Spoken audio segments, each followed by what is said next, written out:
I will be a father to him, and he will be a son to me. When he commits iniquity, I will correct him with the rod of men and the strokes of the sons of men. And one will say to him, What are these wounds between your arms? Then he will say, Those with which I was wounded in the house of my friends. Awake, O sword, against my shepherd, and against the man, my associate, declares the Lord of hosts. Strike the shepherd that the sheep may be scattered, and I will turn my hand against the little ones.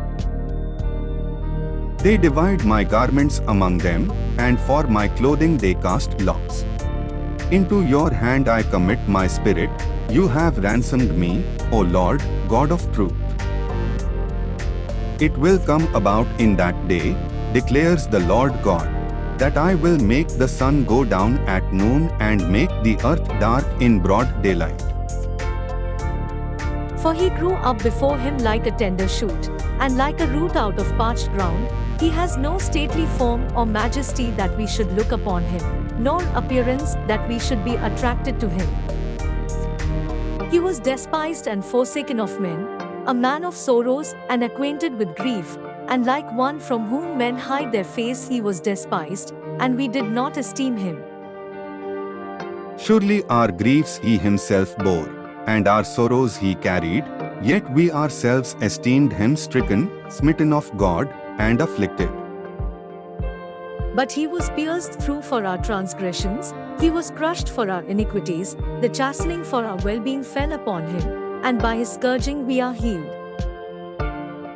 All of us like sheep have gone astray, each of us has turned to his own way, but the Lord has caused the iniquity of us all to fall on him.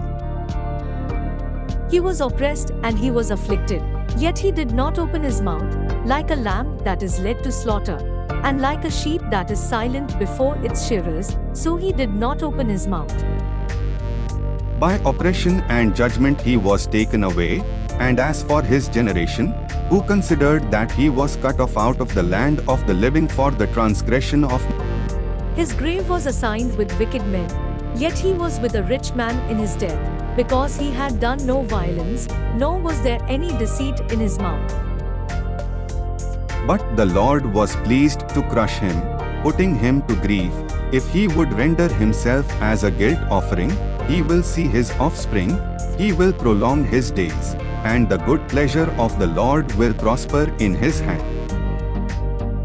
As a result of the anguish of his soul, he will see it and be satisfied. By his knowledge the righteous one, my servant, will justify the many, as he will bear their iniquities.